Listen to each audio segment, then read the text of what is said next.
por aceptar la invitación. Bueno, ya tienes alrededor de 2 meses al frente de la Defensoría del Pueblo. Si te correspondiera, el 5 de marzo se cumplen, exacto, si te correspondiera hacer un balance de tu actuación en la Defensoría en estos 2 meses, ¿qué has logrado? ¿Cuál ha sido tu línea de trabajo fundamental?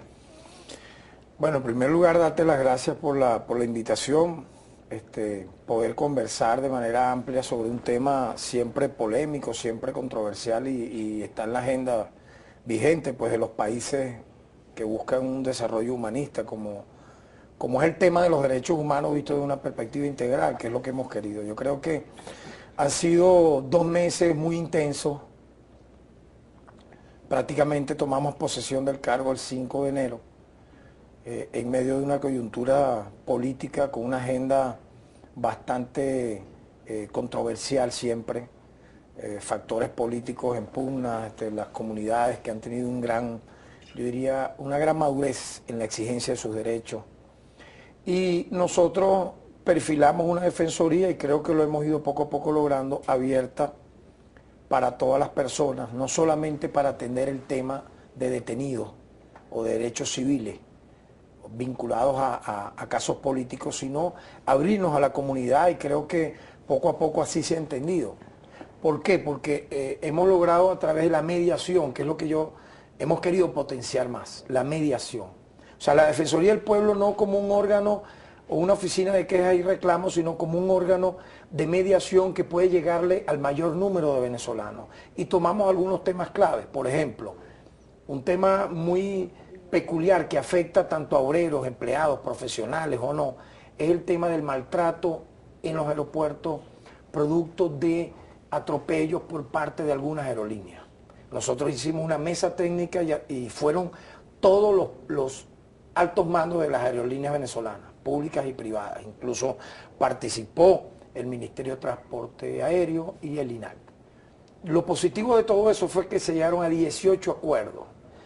Y de verdad, yo he observado progresivamente cambios y mejoras. Por ejemplo, en la puntualidad de la salida de los vuelos, no se han reportado robo de equipaje o maltrato a las personas. Han habido 2 detenidos por sobreventa de boletos, que era una de las denuncias que nosotros hacíamos que eran recurrentes. Y eso tiene que ver con servicios públicos, porque la Defensoría del Pueblo, Vladimir, y tú lo sabes, tiene 12 competencias legales por parte de la ley orgánica de la Defensoría del Pueblo, 12. Pero tiene 12 atribuciones constitucionales. Que son mucho más amplias, ¿no? Exacto.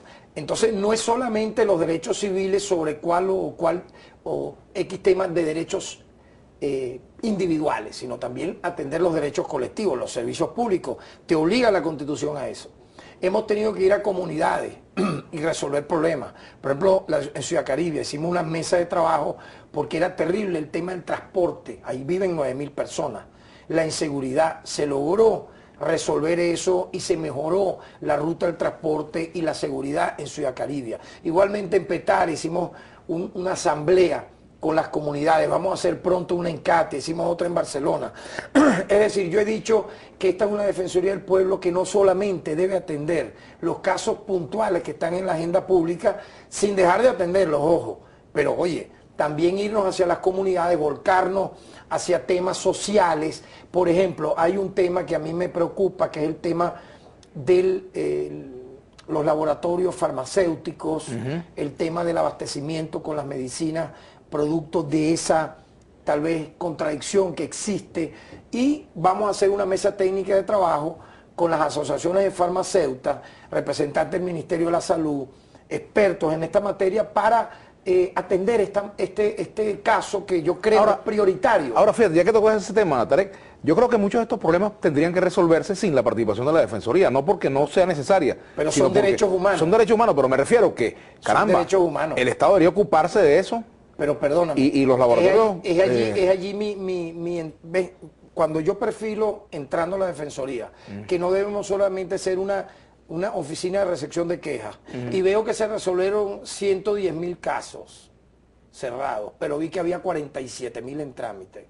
Oye, yo me encuentro con algo bien complicado, con un presupuesto... Cuando tú hablas de 110.000, perdón, casos resueltos, hablas de... Cerrados. Ajá, cerrados. En 14 años. En 14. Del 2000 al 2000. Ajá. Hablas de funcionarios sancionados, detenidos, todo, arreglos... Así, sí, arreglos, exacto, pero observo que había 47.000 abiertos en trámite. Ahorita hay 41.700 y vamos a ir bajándolo, sobre todo concentrados en el área metropolitana de Caracas. Observé que Yaracuy, a pesar de ser muy pequeño, tenía casi 8.000 casos, igualmente Lara, etcétera. Pero bueno, un poco es destrancar ese nudo, pero queriendo hacer este trabajo, la coyuntura política también, ¿sabes?, choca con este plan estratégico que tal vez tiene un mediano, un corto y un largo plazo. Entonces tenemos que también atender la coyuntura, la hemos tenido que atender. ¿Para qué? Para que no se diga que es una defensoría que, digamos, va a jugar un papel de bajo perfil o que quiere ser autista. No, hemos asumido todos los casos con mucha dignidad, más allá de cualquier limitación, porque te informo. Fíjate, por ejemplo, nosotros somos hermanos de la Fiscalía y la Contraloría dentro del Poder Ciudadano, porque es el mismo rango constitucional. Fiscalía, Defensoría y Contraloría. Ellos tienen un presupuesto que yo considero correcto, superior en algunos casos a los 10 billones para atender el país. Pero ¿cuánto es el presupuesto de la Defensoría? Menos de un cuarto de billón. O sea, yo creo que ahí hay un descomunal desequilibrio. ¿Y has planteado eso en la Asamblea? ¿Le has planteado eso porque pueden dar un crédito adicional? Lo vamos a plantear ahora cuando me toque a mí hacer la rendición de cuentas a finales de marzo frente a la Asamblea Nacional, porque fíjate, nosotros queremos municipalizar la Defensoría. Esta es una institución que tiene que estar cerca de la gente. ¿Cómo?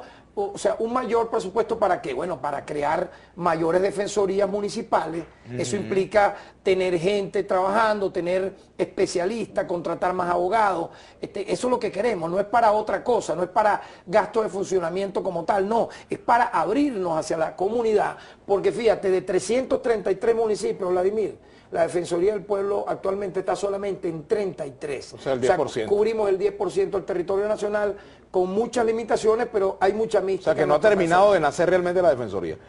Está en ese Creo proceso. que estamos en ese proceso. Tenemos que hacer una pausa, Tarek. Al regreso, como hemos hablado de casos que no tienen que ver solamente con el de detenidos por razones políticas o detenidos en manifestaciones, etcétera, me gustaría que abordáramos el caso de los estudiantes en el exterior, que se había anunciado una solución, pero no terminan de aparecer las reglas en ese sentido o las resoluciones, ni todavía no se han resuelto muchos casos de estudiantes que están fuera, pendientes de su divisa.